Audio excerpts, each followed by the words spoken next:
अस्सलाम वालेकुम students, I hope आप सब ठीक होंगे। आज हम स्टार्ट करेंगे क्लास 11 के PK book mathematics chapter 2 exercise 2.2 question number 2। Question number 2 start करने से पहले आपको कुछ प्रॉपर्टीज़ पता होनी चाहिए। प्रॉपर्टी वन है हमारे पास। अगर मेरे पास है नंबर 1 2 3 4 5 6 और यहाँ पे है मेरे पास 0 0 0, ठीक है, तो मेरे पास पूरा जो मैट्रिक्स है वो ज़ीरो प्रूफ हो जाएगा, पूरी आइडेंटिटी मेरे पास ज़ीरो प्रूफ हो जाएगी। या अगर फॉर एग्जांपल मेरे पास हो 0 0 0 1 2 3 4 5 6, तभी मेरे पास पूरी आइडेंटिटी ज़ीरो हो जाएगी। या पूरी रो या पूरा कॉलम जो है हमारे पास ज़ीरो होगा, ज़ीरो से फिल होगा, हर वैल्यू इसमें 0 0 होगी, तो हम लोगों ने हमारे पास जो पूरी आइडेंटिटी है वो ज़ीरो प्रूफ हो जाएगी, जैसे इस एग्जांपल में एंड इस एग्जांपल में, ठीक है। सेकेंड प्रॉपर्टी है हमारे पास। सेकेंड प्रॉपर्टी में मेरे पास फॉर एग्जांपल नंबर है 1 2 3 4 5 6 एंड 4 5 6, ठीक है। अगर मेरे पास दो रोज सेम आ जाएं तब भी मेरे पास पूरी आइडेंटिटी जो है वो ज़ीरो प्रूफ हो जाएगी, ठीक है। जैसे यहाँ पे देखें 4 5 6 4 5 6, जो दोनों बार हमारे पास जो है वो दोनों रोज में हमारे पास जो है वो सेम नंबर्स आ रहे थे, तो हमारे पास पूरी आइडेंटिटी जो है वो ज़ीरो प्रूफ होगी। सेकेंड प्रॉपर्टी ये थी। अच्छा, अब जो थर्ड प्रॉपर्टी है वो मेरे पास है, जैसे यहाँ पे मैं लिखूँ 3 एंड अंदर ये डिटर्मिनेंट है, ठीक है, 1 2 3 4 5 6 7 8 9, ठीक हो गया, मैंने ये लिख दिया, ठीक है। अब जो है यहाँ पर 3 मल्टीप्लाई हो रहा है, लेकिन जब मैट्रिक्स के केस में अगर हमारे पास मैट्रिक्स के बाहर 3 नंबर है तो अंदर जितने भी नंबर्स होते थे तो 3 सब के साथ मल्टीप्लाई होता था।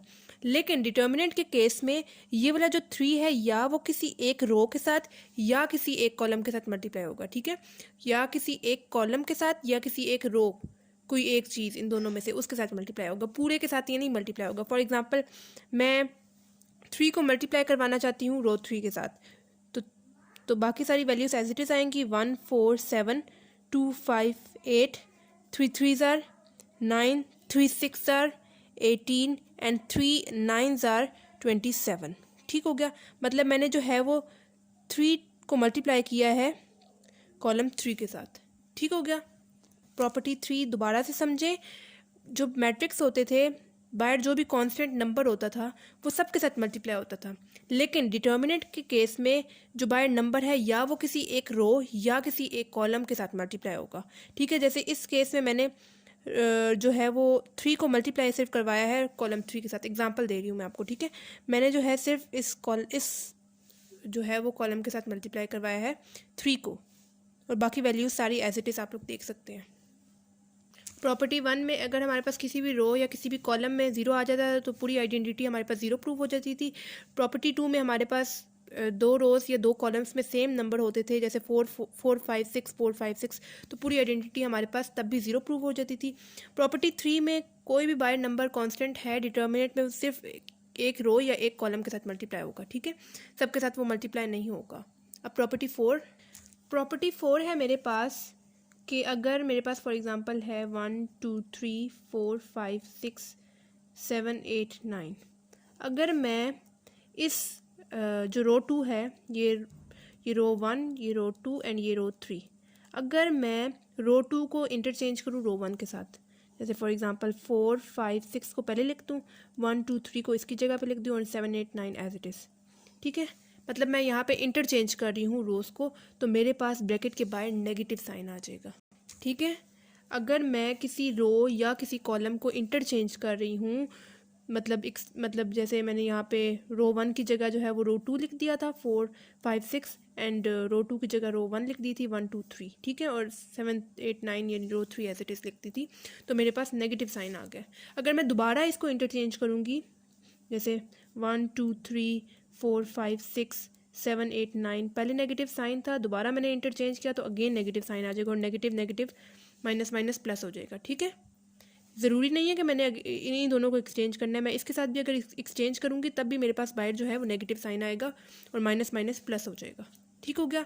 उसी तरह जो है वो कॉलम में भी अगर मैं फॉर एग्ज़ाम्पल इसी को देख लेते हैं 1 4 7 2 5 8 3 6 9, अगर मैं 2 5 8 पहले लिख दूँ एंड 1 4 7 3 6 9 बाद में लिख लूँ, मतलब कि 147 जो है वो मैंने इसकी जगह लिख दिया, तो तब भी मेरे पास जो है वो बाहर नेगेटिव साइन आ जाएगा, क्योंकि मैं इन दोनों की पोजीशंस चेंज कर रही हूँ, इंटरचेंज कर रही हूँ। ठीक है, बस सिंपल आप लोग ये याद रखें कि प्रॉपर्टी 4 में अगर हम लोग इंटरचेंज करेंगे, यानी रो 1 या रो 2 या रो 3 को आगे पीछे करके लिखेंगे, तब हमारे पास डिटर्मिनेंट के बाहर नेगेटिव साइन आ जाएगा। ठीक है, ये डिटर्मिनेंट की प्रॉपर्टीज़ पढ़ रहे हैं तो आप लोगों ने बिल्कुल स्ट्रेट जो है वो लाइन दिखानी है। ये एग्जांपल देने के लिए मैंने जो है वो मैट्रिक्स वाली डाल दी हैं, लेकिन जो है आपने बिल्कुल स्ट्रेट लाइंस डालनी है। अब जो प्रॉपर्टी 5 है उसमें फॉर एग्जांपल मैं लिखती हूँ 1 + 2 3 + 6 9 + 8, और मैं बाकी लिख दूँ 4 5 6 7 8 9। ठीक है, तो मैं इसको ऐसे भी लिख सकती हूँ 1 3 9 4 5 6 7 8 9 एंड 2 6 8 4 5 6 7 8 9। यहाँ पे मैंने क्या किया है, यहाँ पे देखें 1 3 9 को पहले मैंने लिख दिया और बाकी वाली वैल्यूज़ एज इट इज़ 4 5 6 4 5 6 7 8 9 7 8 9। ठीक है, पहले जो है वो मैंने 1 3 9 ये वाली साइड लिख दी, उसके बाद अगेन एक और मैट्रिक्स बनाया, एक और डिटर्मिनेंट जो है वो मैंने बनाया है, उसमें मैंने जो है अगली वाली लिख दी जो कि क्या थी 2 6 8 और आगे वाली वैल्यूज़ एज इट इज़। ठीक हो गया, ज़्यादा इम्पॉर्टेंट यही 5 प्रॉपर्टीज़ थी। बाकी अगर आएंगी तो हम लोग मैं उस वक्त ही आपको समझा दूंगी। ठीक है, लेकिन इस क्वेश्चन से रिलेटेड जो और मेन ज़्यादा इम्पॉर्टेंट जो है वो यही 5 प्रॉपर्टीज़ हैं। जल्दी से हम लोग दोबारा देख लेते हैं। प्रॉपर्टी 1 हमारे पास क्या थी, कोई एक रो या कोई एक कॉलम हमारे पास जो है वो 0 लिखा हुआ आएगा तो पूरी आइडेंटिटी हमारे पास 0 प्रूव हो जाएगी। सेकेंड प्रॉपर्टी हमारे पास क्या थी कि 2 रोज़ या 2 कॉलम्स में हमारे पास सेम नंबर होंगे तो हमारे पास पूरी आइडेंटिटी 0 प्रूव हो जाएगी। थर्ड प्रॉपर्टी हमारे पास क्या है कि जो है अगर हमारे पास डिटर्मिनेंट के बाइट कोई नंबर है तो वो यानी कांस्टेंट नंबर, तो वो या एक रो या एक कॉलम के साथ मल्टीप्लाई होगा, पूरे डिटर्मिनेंट के साथ वो मल्टीप्लाई नहीं होगा। मैट्रिक्स के केस में हम लोग पूरे के साथ, जब बाहर कोई भी नंबर मल्टीप्लाई हो रहा था तो वो हर नंबर के साथ अंदर मल्टीप्लाई होता था, लेकिन डिटर्मिनेंट के केस में या वो किसी एक रो या किसी एक कॉलम के साथ मल्टीप्लाई होगा। ठीक है, पूरे के साथ वो मल्टीप्लाई नहीं होगा। प्रॉपर्टी 4 है हमारे पास कि अगर हम लोग रोज़ या कॉलम्स को इंटरचेंज करें तो हमारे पास बाहर डिटर्मिनेंट के बाहर नेगेटिव साइन आ जाएगा। ठीक है, जैसे 1 2 3 रो 1 थी एंड 4 5 6 रो 2 थी, तो मैंने 4 5 6 पहले लिख दिया, यानी रो 2 जो थी उसको रो 1 की जगह लिख दिया एंड रो 1 को बाद में लिख दिया, यानी मैंने इसको इंटरचेंज किया है, आगे पीछे करके लिखा है, तो मेरे पास डिटर्मिनेंट के बाहर नेगेटिव साइन आ जाएगा। उसी तरह अगर मैं कॉलम्स को भी इंटरचेंज करूँगी तभी मेरे पास नेगेटिव साइन आ जाएगा। ठीक हो गया। और प्रॉपर्टी 5 जो थी वो हमारे पास ऐसे थी कि अगर मेरे पास 2 नंबर्स डिटर्मिनेंट के अंदर, तो मैं उसको स्प्लिट करके 2 बार डिटर्मिनेंट्स के साथ लिख सकती हूँ। एक बार जो है वो 1 3 9, जैसे 1 3 9 4 5 6 और आगे वाली वैल्यूज़ एज इट इज़ मैंने लिखी है। दूसरी बार जो है मैंने दूसरा वाला लिया है 2 6 8 और आगे वाली वैल्यूज़। ठीक हो गया, यानी यहाँ पे देखें 2 नंबर्स हैं और दरमियान में प्लस का साइन है, तो मैंने 2 बार अलग अलग डिटर्मिनेंट्स बना लिए हैं। और एक और बहुत इंपॉर्टेंट प्रॉपर्टी है प्रॉपर्टी 6 कि अगर मैं लिखती हूँ 1 2 3 2 4 6 9 10 11, ठीक हो गया, ऐसे अगर मैं लिखती हूँ, यानी इस प्रॉपर्टी में मैं क्या कर रही हूँ, मैं रो, तो यहाँ पे मैं रो 1 को 2 टाइम्स रो 2 कर रही हूँ। ठीक है, जैसे यहाँ पे देखिए, यहाँ पे कौन सा नंबर है 1 प्लस अगेन मैं 1 ऐड करूँगी तो मेरे पास क्या आ जाएगा 2 आ जाएगा। उसी तरह यहाँ पे देखिए कौन सा नंबर है 2 है, अगेन जो है वो मैं 2 ऐड करूँगी, इसी के साथ का नंबर 2 ऐड करूँगी तो मेरे पास जो है वो 4 आ रहा है। यहाँ पे कौन सा नंबर है 3 है, प्लस अगेन 3 ऐड करूँगी तो मेरे पास क्या आ रहा है 6 आ रहा है। ठीक है, यानी वो जो नंबर लिखा हुआ है उसी में हम लोग वही नंबर दोबारा ऐड करेंगे तो मेरे पास जो है वो रो 2 आ रही है। जैसे 1 नंबर है उसी में मैंने वही नंबर ऐड किया, यानी 1 + 1 किया है तो मेरे पास 2 आ रहा है। उसी तरह यहाँ पे 2 लिखा हुआ है, 2 में मैंने 2 ही ऐड किया तो मेरे पास 4 आ रहा है। उसी तरह यहाँ पे 3 था, 3 में मैंने 3 और ऐड किया है तो मेरे पास 6 आ रहा था, यानी रो 1 जो है वो मेरे पास 2 टाइम्स ऑफ रो 2 है। ओ सॉरी, देन यहाँ पे हमारे पास 2 टाइम्स रो 1 = रो 2 आ जाएगा। ठीक है, उस तरह तो वो हम लोग जो है वो रो 2 का डबल कर रहे थे। ठीक है, लेकिन हम लोग यहाँ पे लिख रहे हैं 2 टाइम्स रो 1 = रो, यानी हमने रो 1 में वही नंबर मतलब 2 बार ऐड किया है, जैसे 1 + 1 वही नंबर 2 बार ऐड किया है तो हमारे पास रो 2 आ रही है। ठीक है, ये रो 1 = 2 टाइम्स रो 2 नहीं करना, उस तरह तो हमारे पास रो 2 का डबल आ रहा है। ठीक है, हमें क्या चाहिए था, रो 1 2 टाइम्स रो 2, वही नंबर को हमने दोबारा ऐड किया है तो हमारे पास जो है वो 2 आ रहा है। 2 को अगेन 2 के साथ ही ऐड किया है तो 4 आ रहा है। 3 को अगेन 3 के साथ ऐड किया तो हमारे पास 6 आ रहा है। ठीक है, आगे इस टाइप के बहुत से क्वेश्चन हैं तो आपकी ये कन्फ्यूजन दूर हो जाएगी। ठीक है, तो अभी हम लोग क्वेश्चन नंबर 2 सॉल्व करते हैं। क्वेश्चन नंबर 2 का फर्स्ट पार्ट है हमारे पास 1 3 -1 2 1 2 0 0 0। हमने फर्स्ट ही प्रॉपर्टी पढ़ी थी कि जब पूरी रो या पूरी कॉलम में हमारे पास 0 0 0 नंबर्स आ जाएंगे तो हमारे पास पूरी आइडेंटिटी 0 प्रूव हो जाएगी। तो 0 = 0 आप लोगों ने लिख देना है। ठीक है, पूरी आइडेंटिटी जो है वो 0 आ गई है तो हमारे पास left hand side right hand side की प्रूव हो लिख देना है। Left hand side = right hand side. अगर वैसे आपके पास सब्जेक्टिव में तो क्वेश्चन नहीं आएगा, ये MCQs में ही आता है। अगर सब्जेक्टिव में गलती से आ जाता है तो आप लोगों ने फिर लिख देना है प्रॉपर्टी 1 लिख देनी है। मैंने बुक के ऑर्डर से नहीं आपको समझाई तो आप लोग प्रॉपर्टी 1 प्रॉपर्टी 2 ना लिखें। आप बेशक थोड़ा सा उस प्रॉपर्टी के बारे में बता दीजिएगा, लेकिन बिल्कुल भी चांसेस नहीं है कि ये आपके पास सब्जेक्टिव में आएगा, ये आपके पास सिर्फ MCQs में आएगा। इस टाइप के क्वेश्चन जो हैं वो हम लोगों ने आगे करने हैं, ये सिर्फ हमारे पास बेसिक्स हैं। 2.2 के लास्ट में जो है इस तरह के क्वेश्चंस हैं, यहाँ पे आपको सिर्फ प्रॉपर्टीज़ समझाने के लिए क्वेश्चंस दिए गए हैं। अच्छा, अब सेकंड पार्ट में हमें जो है वो अगेन 0 प्रूफ करना है। तो अगर हम लोग इस वाले रो 2 से, ये रो 1 है, ये रो 2 है एंड ये रो 3 है। ठीक है, अगर मैं रो 2 में से -4 कॉमन ले लूँ, जैसे -4 कॉमन लेते हैं, सिर्फ जो है मैं रो 2 से मैं कॉमन ले रही हूँ, पीछे 1 2 3 या आ जाएगा 2 या आ जाएगा -1 या आ जाएगा 3। मतलब मैंने -4 कॉमन लिया ना, तो बेशक आप लोग यहाँ पे लिख लें टेकिंग -4 कॉमन फ्रॉम रो 2। ठीक हो गया, मैं भी आपको बताती हूँ हम लोगों ने कॉमन क्यों लिया है। पीछे हमारे पास क्या रह गया, 2 -1 3। अब यहाँ पे आपके पास रीज़न मिल गया आपको कि यहाँ पे देखें रो 2 एंड रो 3 हमारे पास सेम आ गई है तो हमारे पास जो है वो 0 प्रूव हो जाएगा। यहाँ पे -4 बेशक आप लोग लिख दें = 0। -4 मल्टीप्लाई बाय 0 हमारे पास क्या आ जाएगा, 0 = 0, यानी left hand side = right hand side. ठीक है, यहाँ पे मैंने जो है सिंपल रो 2 से -4 कॉमन लिया।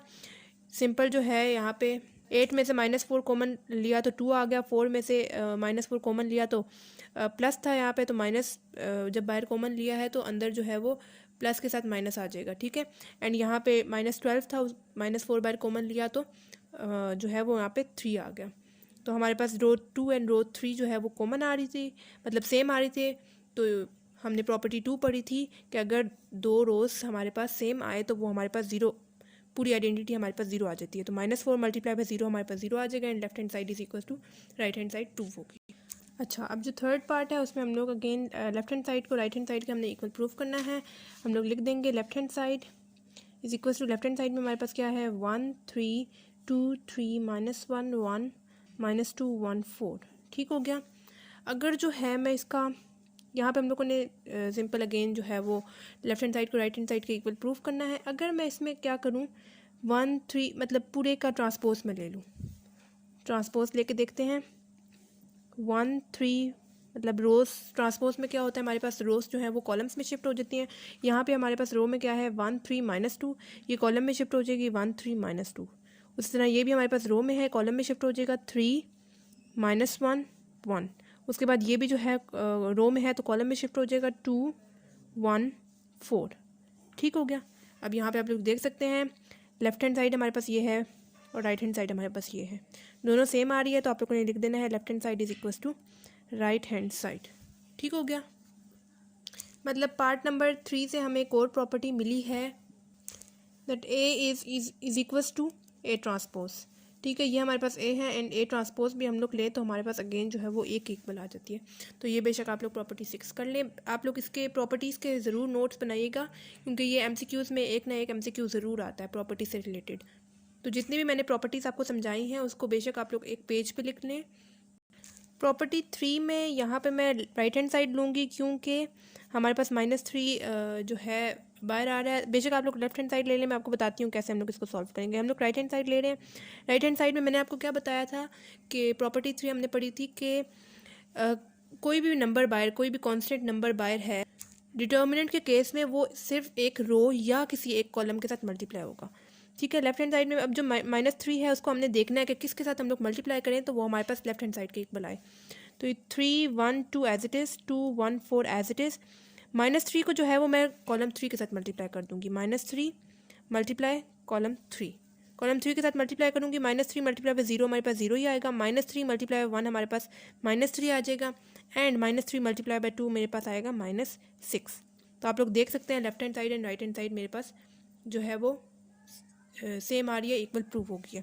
तो आप लोगों ने लिख देना है left hand side is equal to right hand side. हमने यहाँ पे लेफ्ट हैंड साइड क्यों नहीं ली थी, क्योंकि जब हम लोग लेफ्ट हैंड साइड यहाँ पे लेते तो हमें राइट हैंड साइड के इक्वल प्रूव करना पड़ता, -3 के इक्वल। अगर हम लोग -3 जो है वो कॉलम 3 से कॉमन ले भी लेते, लेकिन कॉमन यहाँ पे नहीं जाता क्योंकि यहाँ पे देखें 0 है, तो यहाँ पे -3 कॉमन नहीं जाता था। तो ये आगे लेफ्ट हैंड साइड के साथ जो है वो ज़्यादा प्रॉब्लम होती है आपको, तो मैंने यहाँ पे राइट हैंड साइड के साथ प्रूव किया है। लेफ्ट हैंड साइड के साथ ये प्रूव नहीं हो सकता था। ठीक है, अच्छा, इस वाले केस में अब पार्ट नंबर 5 है। इस वाले केस में मैं अगेन यहाँ पे राइट हैंड साइड लूँगी। आप लोग लेफ्ट हैंड साइड के साथ भी प्रूफ कर सकते हैं। राइट हैंड साइड में मैं क्या करूँगी, यहाँ पे देखिए बाय नेगेटिव साइन भी है हमारे पास। ठीक है, तो हमने प्रॉपर्टी 4 पढ़ी थी कि अगर हम लोग रोज या कॉलम्स को इंटरचेंज करें, यानी आगे पीछे कर दें, तो हमारे पास ब्रैकेट के बाहर नेगेटिव साइन आएगा। जैसे यहाँ पे अगर हम लोग इंटरचेंज करें रो 2 एंड रो 3 को, ये रो 1 है, ये रो 2 है एंड ये रो 3 है। ठीक है, अगर मैं रो 2 एंड रो 3 को इंटरचेंज करूँ, first row as it is 1 0 -1, इन दोनों को मैं इंटरचेंज करूँगी, यानी रो 3 को मैं पहले लिख दूँगी रो 2 की जगह, 3 2 1 1 -1 0। ब्रैकेट के बाहर हम डिटर्मिनेंट के बाहर हमारे पास कौन सा साइन है, नेगेटिव साइन है। और हमने प्रॉपर्टी पढ़ी थी कि जब हम लोग रोज या कॉलम्स को इंटरचेंज करते हैं तो हमारे पास बाहर नेगेटिव साइन आ जाएगा, नेगेटिव पहले वाला उसका अपना वाला, और जब हम लोगों ने ये वाला जो है नेगेटिव साइन है जो हम लोगों ने इंटरचेंज किया उसका। ठीक है, माइनस माइनस हमारे पास क्या हो जाएगा प्लस, एंड 1 3 1 0 2 -1 -1 1 0। ठीक हो गया, लेफ्ट हैंड साइड हमारे पास राइट हैंड साइड के इक्वल प्रूफ होगी। ठीक है, ये आप लोग देख सकते हैं left hand side and we right hand side. अच्छा, इस 6 पार्ट में मैं लेफ्ट हैंड साइड लूँगी। लेफ्ट हैंड साइड में मेरे पास क्या है 2 3 1 0 1 2 1 2 2। ठीक हो गया, इसमें सिर्फ फ़र्क हमारे पास किधर आ रहा है, यहाँ पे मतलब आंसर में एंड इसमें सिर्फ रो 2 में हमारे पास फ़र्क आ रहा है। ठीक है, रो 2 में अब हम लोग क्या करेंगे, अगर मैं यहाँ पे लिखूँ रो 2 प्लस 2 टाइम्स रो 3, मतलब जिस रो में हमें चेंजेस करनी होती है वो हम लोग पहले लिखते हैं, और मैं कर रही हूँ यहाँ पे 2 टाइम्स रो 3, मतलब रो 3 में जो नंबर है उसके, जैसे यहाँ पे 1 है, इसमें जो है मैं वही सेम नंबर, जैसे यहाँ पे रो 3 में 1 पहले था, अगेन वही नंबर ऐड किया तो मेरे पास क्या आ गया 2 आ गया। ये 2 नंबर पहले अपना वाला, अगेन मैंने वही नंबर ऐड किया तो मेरे पास क्या आ गया 4 आ गया। अगेन 2 अपना वाला और 2 मैंने और ऐड किया तो मेरे पास क्या आ गया 4 आ गया। ठीक है, मतलब मेरे पास जो है वो इसके अकॉर्डिंग 2 टाइम्स रो 3 के अकॉर्डिंग 2 4 4 आ गए। ये हम लोगों ने 2 टाइम्स रो 3 कर लिया। अब जो है हम लोगों ने ऐड करना है रो 2 के साथ, मतलब 2 + 3, मतलब पहले एज इट इज़ हम लोग 2 0 1 यानी रो 1 एज इट इज़ लिखते हैं। 3 + 2 मेरे पास क्या हो जाएगा 5, 4 + 1 मेरे पास क्या हो जाएगा 5, 4 + 2 मेरे पास क्या हो जाएगा 6, एंड यहाँ पे एज इट इज़ 1 2 2। यहाँ पे आप लोगों ने अब ये जो उनसे 2 4 4 वाले नंबर नहीं लिखने। ठीक है, यहाँ पे जो पहले वाले रोज हैं रो के नंबर हैं वही लिखने हैं। ये सिर्फ हम लोगों ने रो 2 में चेंजेस करने के लिए यहाँ पे ये काम किया था। बाकी आप लोगों ने 3 1 2 as it is 1 2 2 as it is लिखा है नीचे। पार्ट 6 अगेन समझ लें, मैंने यहाँ पे लेफ्ट हैंड साइड जो है यहाँ पे ली है। लेफ्ट हैंड साइड में बाकी सारा कुछ सेम था, सिर्फ हमारे पास रो 2 में मसला आ रहा था।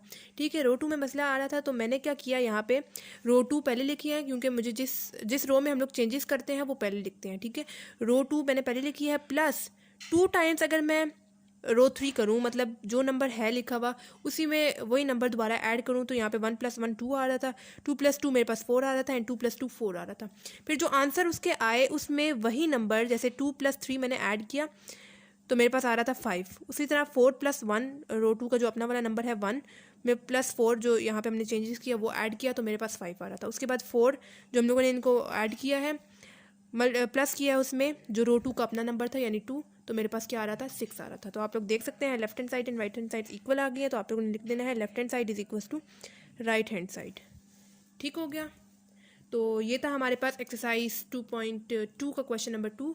अगर आपको इस क्वेश्चन से रिलेटेड कोई प्रॉब्लम हो या कोई भी प्रॉपर्टी मुश्किल लग रही हो या चैप्टर 1 में कोई एग्जांपल या कोई भी क्वेश्चन मुश्किल लग रहा हो तो आप लोगों ने मुझे कमेंट बॉक्स में बताना है। इंशाल्लाह मैं नेक्स्ट वीडियो उस पर बना लूँगी।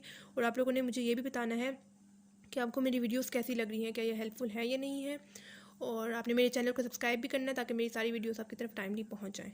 तो मिलते हैं नेक्स्ट वीडियो में क्वेश्चन नंबर 3 के साथ। तब तक के लिए अल्लाह हाफिज़।